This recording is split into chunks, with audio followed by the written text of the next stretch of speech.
Hello नमस्कार, सभी का स्वागत अभिनंदन एक बार फिर से लक्ष्य क्लासेस के ऑनलाइन डिजिटल मंच पर।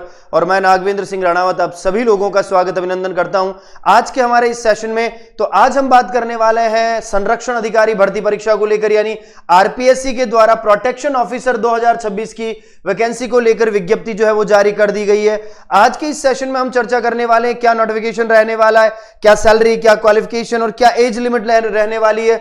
तो सभी लोग एक बार इस सेशन से जुड़ जाइए और हम यहां बात करेंगे आज पूरी तरह से इस नोटिफिकेशन के बारे में। तो सबसे पहले हम यहां चर्चा करेंगे कि आरपीएससी की ये भर्ती 2025-26 की है ना। अब इसमें आपको क्या ध्यान रखना है कि इसका नाम क्या है, तो प्रोटेक्शन ऑफिसर है ना, यानी संरक्षण अधिकारी की जो पद है या भर्ती है उसके ऊपर ये क्या है, ये वैकेंसी आई है। किसके द्वारा करवाई जाएगी, तो आरपीएससी के द्वारा करवाई जाती है। नाम क्या है, तो प्रोटेक्शन ऑफिसर। रिटर्न एग्जामिनेशन होगा, ये आपको ध्यान रखना है। और पदों की संख्या कितनी है, 12। अब आप कहोगे कि सर 12 ही तो पद हैं, 12 पदों पर तो क्या ही हमारा सिलेक्शन होगा। तो पद निर्धारित नहीं करते हैं कि आप लोग कितने सामर्थ्यवान हैं, वो निर्धारण करने का काम करता है आपकी योग्यता, आपकी मेहनत और आप लोगों का जज्बा और जुनून। क्योंकि जिन 12 लोगों का यहां पर सिलेक्शन होगा वो भी तो इंसान ही है, वो कोई दूसरे ग्रह से तो आएंगे नहीं, वो भी तो हमारी तरह इंसान है। तो हमें हताश नहीं होना है, हमें इन 12 पदों को 12 अवसर मानते हुए तैयारी करनी है। क्योंकि ये सिर्फ 12 पद नहीं है, ये 12 परिवारों को रोशनी प्रदान करने का एक रास्ता है। और एक बात याद रखना, इसमें इंटरव्यू वाला प्रावधान नहीं है, यानी इंटरव्यू है नहीं पूरी तरह से, रिटर्न एग्जामिनेशन है। कुल 12 पदों पर क्या हुआ, ये विज्ञप्ति जो है वो आई है। अब थोड़ा सा मैं एक बार विज्ञप्ति के बारे में चर्चा कर लेता हूं। तो यहां पर देखिए आप विज्ञप्ति में क्या क्या है।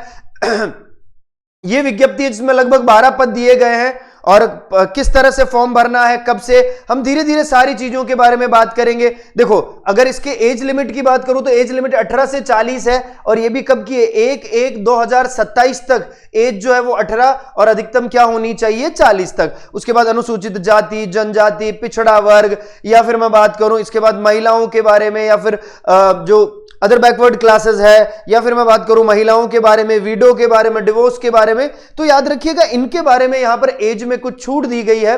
हालांकि विधवा और डिवोर्स महिलाओं के लिए कोई आयु सीमा नहीं है अधिकतम, है ना। लेकिन फिर भी आपको ये ध्यान रखना है कि आप लोगों की तैयारी अगर बढ़िया है तो ये आप लोगों के लिए बहुत अच्छा एक अवसर हो सकता है, एक सुनहरा मौका हो सकता है। क्या क्या एजुकेशन क्वालिफिकेशन इसके लिए चाहिए, तो देखिए यहां पर आप लोगों का डिग्री होना चाहिए। अगर मैं बात करूं तो लॉ या फिर एलएलबी ग्रेजुएट, या फिर अगर आप मैं बात करूं तो एमएसडब्ल्यू में जो है आपको क्या करना है, ग्रेजुएट होना है। अगर लैंग्वेज के बारे में बात करें तो हिंदी, देवनागरी का आपको कार्य साधक ज्ञान होना चाहिए। जितना काम चल जाए आप लोगों को उतना अनुभव होना चाहिए। अब यहां पर आपको राजस्थान संस्कृति को लेकर के यहां पर थोड़ा सा नॉलेज होना चाहिए। अभी जब हम पेपर पैटर्न के बारे में बात करेंगे तो चीजें और ज्यादा क्लियर हो जाएगी, कितने नंबर का पेपर होता है और किस तरह से आप लोगों को यह पेपर जो है वो अटेम्प्ट करना है। अब देखिए यहां पर आयु सीमा, मैं हालांकि अभी आपको समझा चुका हूं आयु सीमा के बारे में कि 1 जनवरी 2027 के अनुसार आपकी आयु सीमा न्यूनतम 18 और अधिकतम 40 होनी चाहिए। वहीं पर अगर एज रिलैक्सेशन की बात मैं करूं तो यहां पर आपको याद रखना है कि यहां पर कितना छूट दिया गया है। तो SC, ST, OBC, MBC, EWS में नियमानुसार मैं आपको अभी ऑलरेडी बता चुका हूं। वहीं पर अगर मैं बात करूं महिलाओं के बारे में, वहीं पर एक्स सर्विसमैन के बारे में, है ना, या फिर पीडब्ल्यूबीडी के बारे में मैं अगर बात करूं तो हर एक कैटेगरी को अलग अलग प्रकार से क्या दी गई है, तो अलग अलग प्रकार से छूट दी गई है। और ये छूट क्या है, किस तरह से है, इनके बारे में हमने अभी अपनी इस वाले सेगमेंट में हमने चर्चा करी है कि कहां कहां पर किस किस तरीके से महिलाओं को जो है वो क्या दी गई है, छूट दी गई है। बैकवर्ड क्लासेस के बारे में, फिजिकल हैंडीकैप अगर कोई है तो उनके बारे में यहां पर सारी चीजें बढ़िया तरीके से बताई गई है कि 5 वर्ष की छूट इन्हें दी गई है। वहीं पर महिलाओं को, कमजोर वर्ग, अति पिछड़ा वर्ग के जो लोग हैं उनके लिए दिया गया है 10 वर्ष की छूट दी गई है ना। आगे देखिए, तो ये हमने बात कर ली इनकी एज लिमिट के बारे में। अब यहां पर ओएमआर का पैटर्न क्या रहने वाला है, परीक्षा का पैटर्न क्या रहने वाला है, अटेम्प्ट आपको कैसे करना है उसके बारे में। देखो रिटर्न एग्जामिनेशन होगा 600 नंबर का, है ना। और याद रखना आप लोगों को 40% वाला क्राइटेरिया फिक्स है, वो चाहिए ही चाहिए आप लोगों को, है ना।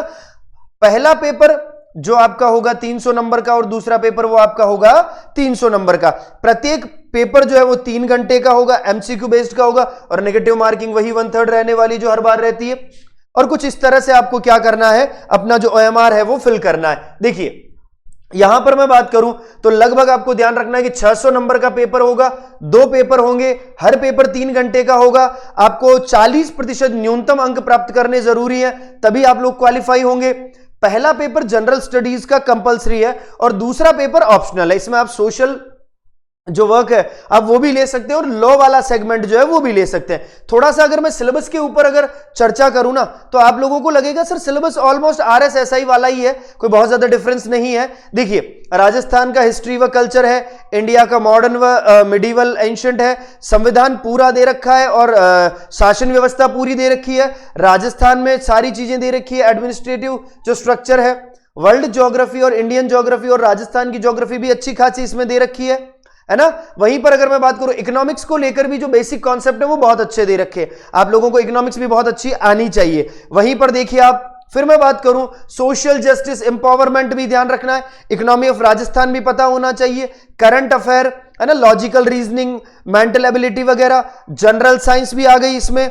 और यहां बात करेंगे तो एक और बात याद रखनी, यहां पर कुछ चीजें एक्स्ट्रा है, हिंदी और इंग्लिश भी आप लोगों को यहां पर इसी में ऐड कर रखा है पहले पेपर में, है ना। वहीं पर अगर मैं दूसरे पेपर में बात करूं और दूसरा पेपर अगर आपका सोशल वर्क है तो आप लोगों का सिलेबस पूरी तरह से सोशल वर्क पर डिपेंड रहने वाला है। और अगर मैं वहीं पर बात करता हूं आपका सेकंड पेपर लॉ रहने वाला है, तो लॉ को लेकर, विधि को लेकर यहां पर आपको सारी चीजें ये पढ़नी है। तो इनके बारे में हम बढ़िया तरीके से चर्चा कर चुके हैं। तो यहां पर आपको जो ध्यान रखना है वो क्या ध्यान रखना है, देखो तो 2 पेपर होंगे आपके 300-300 नंबर के, और आपको याद रखना है दोनों ही पेपर में आपको क्या रखना जरूरी है, तो दोनों ही पेपर में याद रखना, वैसे यहां दे रखा है ना, ईच पेपर में आपको 40% मार्क्स चाहिए, है ना। दोनों ही पेपर में आपको क्या चाहिए, मैं अलग अलग ही लिखता हूं ताकि आप कंफ्यूज नहीं हो, कि दोनों ही पेपर में आपको अलग अलग 40% के क्या चाहिए, न्यूनतम प्राप्तांक चाहिए, यानी कम से कम इतने तो आप लोगों को चाहिए ही चाहिए। और आप लोगों को पता है अभी RPSC का ट्रेंड जिस हिसाब से चल रहा है 40% बड़े मुश्किल से आ रहे हैं, है ना। अभी जो ज्योतिष गणित का जो असिस्टेंट प्रोफेसर का एग्जाम हुआ, सारी पद जो है, सारी सीटें उसमें खाली रही, कोई भी न्यूनतम प्राप्तांक वाला आंकड़ा पार नहीं कर पाया है। अब आपको थोड़ा सा अच्छा सा सीरियस होकर इसके बारे में तैयारी करनी है। अब यहां देखिए सिलेक्शन प्रोसेस, चयन प्रक्रिया, प्रत्येक पेपर में 40% लाना कंपलसरी है। भाई साहब अगर 40% आपको हर पेपर में नहीं मिलता है तो हमारे लिए दिक्कत की बात है ना। क्यों, आपको यहां पर दोनों पेपर में 40% लाना है, पेपर फर्स्ट में, ठीक है, और आपको पेपर सेकंड में भी कितना लाना है, 40% लाना है, कंपलसरी है। रिटन एग्जामिनेशन है, मेरिट के आधार पर इंटरव्यू नहीं होगा, यानी एक बहुत अच्छी वैकेंसी है। आप लोगों की तैयारी अगर कोई बहुत बढ़िया है तो आप लोगों के लिए ये बहुत ईजी हो जाएगा। आपके जो एप्लीकेशन फॉर्म है वो कब से स्टार्ट होंगे, तो 24 दिसंबर से स्टार्ट हो जाएंगे। लास्ट डेट है आपकी 22 जनवरी, है ना। याद रखना ये टेंटेटिव हो सकता है इसको आगे बढ़ाए या इसको आगे पीछे किया जा सकता है। यहां पर याद रखना, यहां पर 25 है, 24 दिसंबर 2025 से याद रखना 22 जनवरी 2026 तक जो है ये क्या है, ये आपका एग्जाम जो एडमिशन फॉर्म भरने की डेट जो है वो रहने वाली है। यानी आप 24 दिसंबर को फॉर्म भरना स्टार्ट हो जाएगा और 22 जनवरी तक आप लोगों को फॉर्म भरना है। एज इट इज ये सारी प्रक्रियाएं रहने वाली है। वेबसाइट है rpsc.rajasthan.government.in, यानी इस वैकेंसी के लिए आपको RPSC की ऑफिशियल साइट से ही सारा जो डेटा है या सारा डॉक्यूमेंटेशन आपको वहीं पर करना पड़ेगा। और आप लोग बिल्कुल परेशान नहीं हो, क्योंकि आप लोगों की तैयारी को और ज्यादा मजबूती प्रदान करने के लिए हमने पुरानी परीक्षाओं को ध्यान में रखते हुए एक PYQ सीरीज हमने स्टार्ट की है, जिसमें राजस्थान की ज्योग्राफी, राजस्थान का कल्चर, राजस्थान की हिस्ट्री और राजस्थान की पॉलिटी, यानी आप जिस भर्ती परीक्षा की तैयारी कर रहे हैं ना, जो पॉलिटी बहुत बढ़िया पूछी जाएगी